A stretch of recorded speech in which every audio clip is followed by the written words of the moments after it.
What's up, Mets fans? I'm Mike Janela, but more importantly, this man is the newest and first president of baseball operations in Mets history, David Stearns. Congratulations. Welcome to the team. How are you? I'm doing great. I'm thrilled to be here and happy I get to get started. I consider this part of your onboarding process. Perfect. I guess. So appreciate it.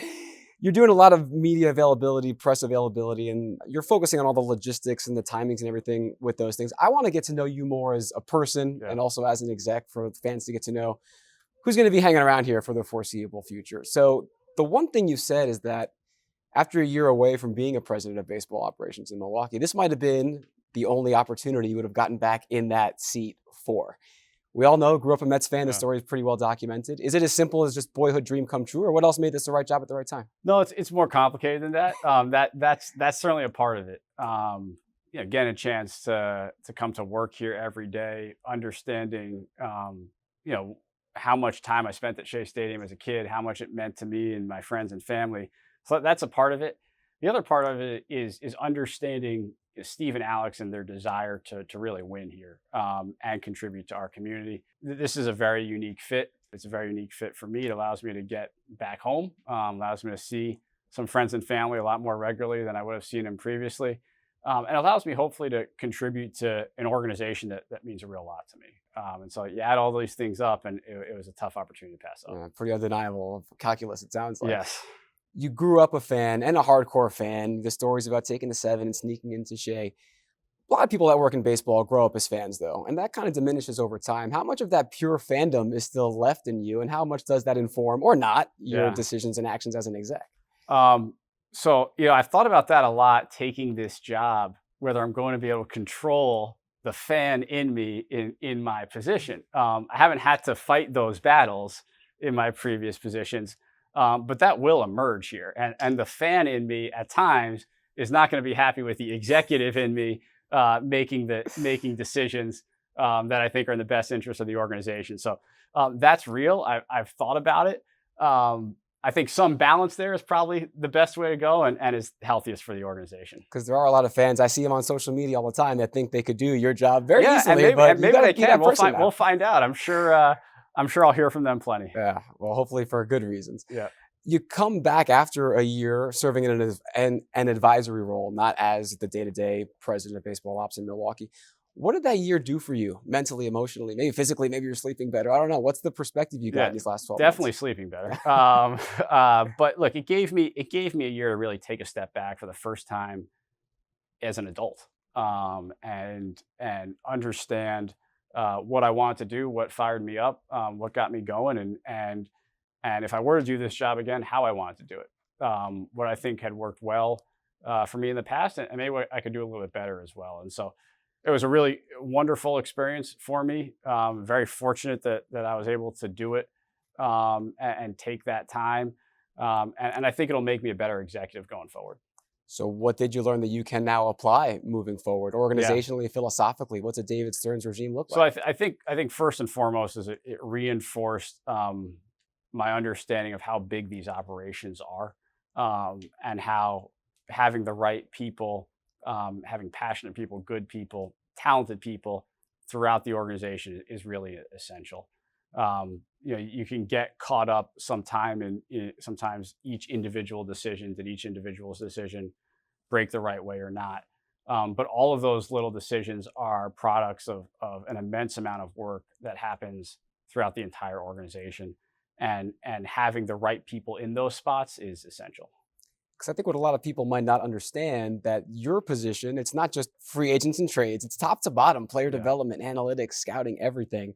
What are some things that you're looking to get your hands involved in? And what are some other things that maybe will be delegated? How is that going to work for you? Yeah, so ultimately, to some extent, I have to get my hands involved in everything. I have to understand how our organization operates, how various departments function, what our different leaders in our groups think is important, so that I can help best position them to succeed, best position them to lead their groups, provide them the support they need.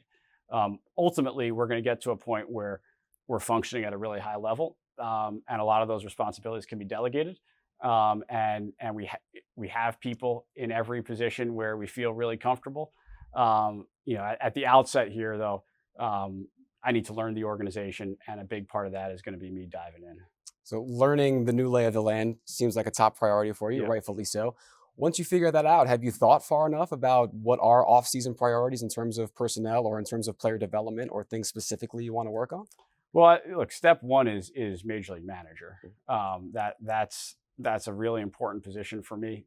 I work very closely with a Major League Manager. It's important that we have a true partnership, really in all aspects of the organization. So that's a priority. And then once we get beyond that, I need to spend time with the staff here internally before I can lay out any sort of off-season plan or vision. I know there are going to be opportunities for us to add players, likely both via free agency and trade, but exactly how we pursue those players, how they impact our roster, we have to do a lot more work before we get there. Long term, the vision is obviously World Series championships, and you said you want to do everything you can to bring one here in your introductory press conference. What are those things? What's the long-term vision look like for you here? Look, the long-term vision is being an organization that, regardless of what department or what aspect of our franchise you look at, you say they're doing it the best in the industry. That is what is so impressive about the leading organizations in our sport right now is they do everything well. And that's what we need to do. And I think there are a lot of people here that can help us get there.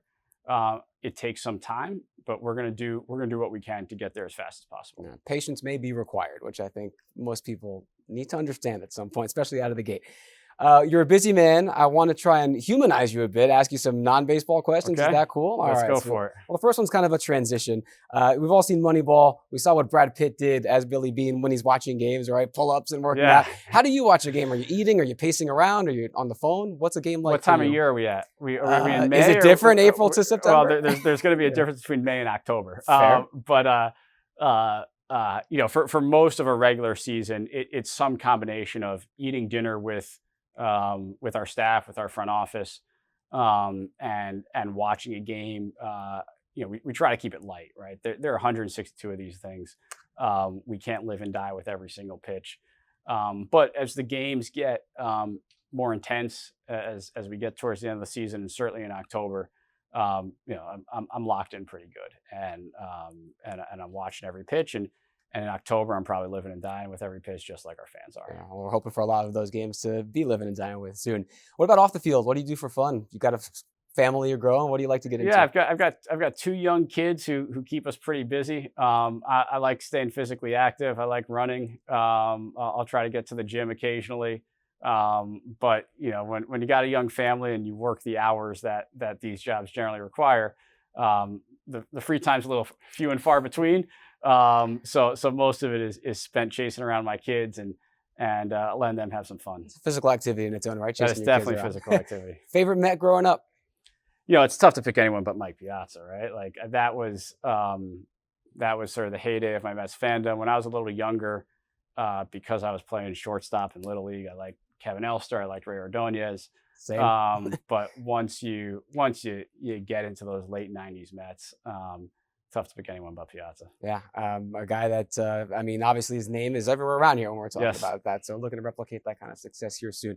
And then last thing, you don't have to eat brats anymore. You're back in pizza capital of the world. You're back home. Definitely. Favorite pizza topping?